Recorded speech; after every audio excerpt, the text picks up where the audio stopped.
What are you going to do about No Child Left Behind? We've had a lot of legacies from the last administration, and as an educator, I've seen the impact of that in my school, and it hasn't been a positive impact. We're focused more on testing and worrying about test scores than what's right for kids.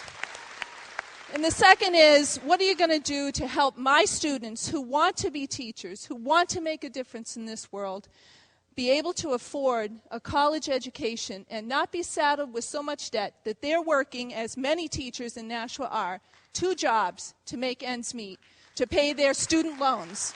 Good. It's a good question.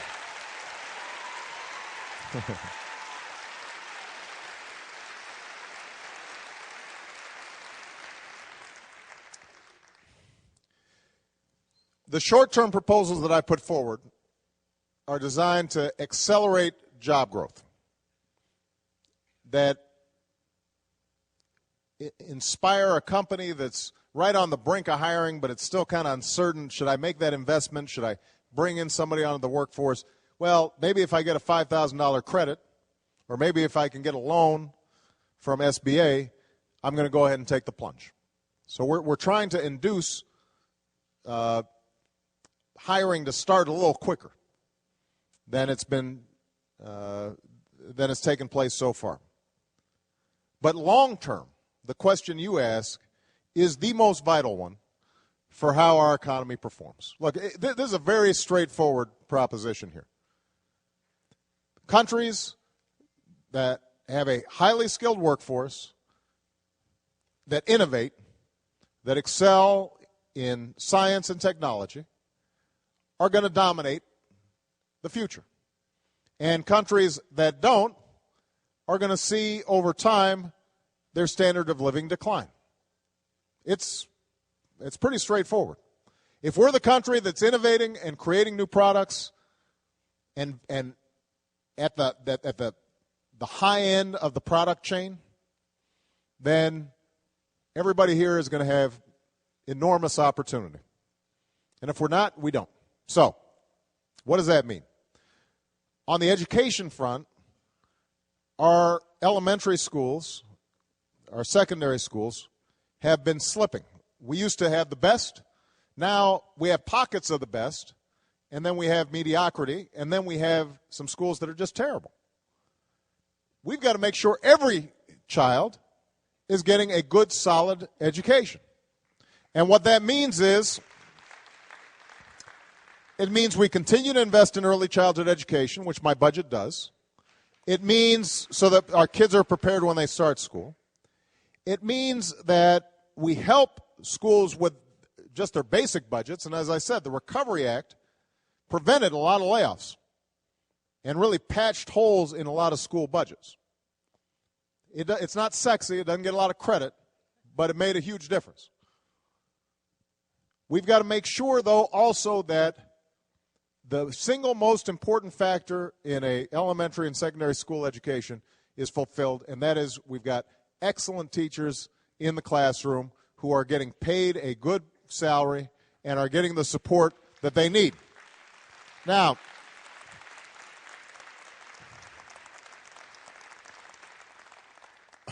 traditionally what's happened is the debate between the left and the right has said, well, the left just says, we just need more money in the schools and everything will be okay. For new equipment, new computers, smaller class sizes, that's been the argument on the liberal side. The conservative side has said, the whole problem is bureaucracy, teachers' unions, you got to blow up the system. Now, what my administration believes is not an either-or proposition, it's both and. We need more money, but we need to spend the money wisely, and we need to institute reforms that raise standards and push everybody in a school, principal, teacher, student, parent, to pursue excellence. So last year what we did is we started with something called Race to the Top, and it's a pretty simple proposition. We carved out a little bit of money that doesn't just go to general revenue, Title I, all the general federal support for schools. And we said, this money, this Race to the Top money, you get it only if you're working to make for excellent teachers. You're collecting good data to make sure that your students are actually making progress in the schools. You're dealing with the lowest performing schools in your school district. You've got ideas that are showing concrete results in improvement, not in absolute test scores, but in the progress that that school is making. We're going to fund those improvements. And we've already seen reforms across 48 states just because we incentivized reform. That's a good thing.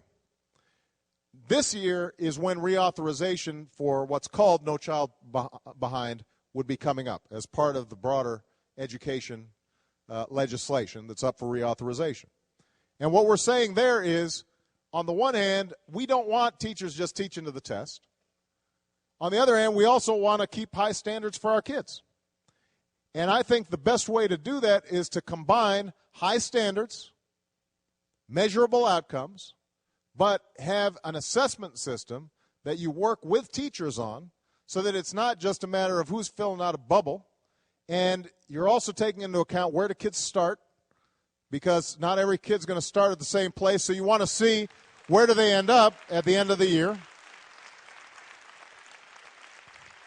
So I just had a meeting with my team this week about this, trying to find ways that we can improve the assessment system so we're still holding schools accountable, we're still holding teachers accountable, but we're not just holding them accountable for a score on a standardized test.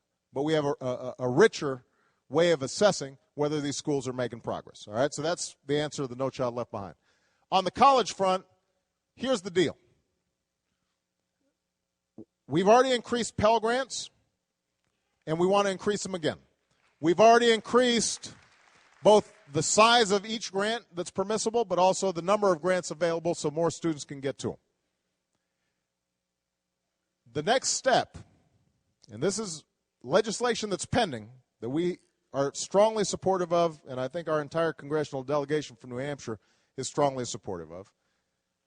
What it would do is it would say to every student all across America, and this is especially important for somebody who wants to go into teaching, not a high-salary profession, that you will never have to pay more than 10% of your income on student loans.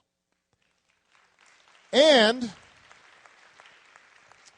to every student, we would say that after 20 years, your debt would be forgiven as long as you were making payments commensurate with your income.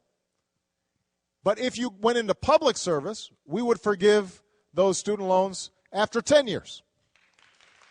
And teaching, obviously, is one of our most important public services. So we think this is a fair deal because what it says is you won't go bankrupt if you decide to go to college. But what it also says is you can make the choice for the lower salary but greater fulfillment, greater satisfaction, pursuing your passion. You can do that, and it's not going to be cost prohibitive. Now, you may ask, how are we going to pay for it? Remember, we said we're going to pay for everything from here on out. Pay as you go. Pay-go. Right? So here's how we're going to do it. It turns out that right now a lot of the student loan programs are still run through financial institutions and banks. So you got this middleman, and they get billions of dollars per year managing loans that are guaranteed by the federal government. So think about this. You, the taxpayers, are guaranteeing that this is going to be paid back. These institutions are essentially taking no risks, and yet they're still extracting these huge profits. And what we've said is, look, cut out the middleman. You take those billions of dollars, give it directly to the students. With the money that we save, we can make sure that nobody goes bankrupt because they're going to college, because we need every single person to go to college. We think it's a good idea. We're going to make it happen.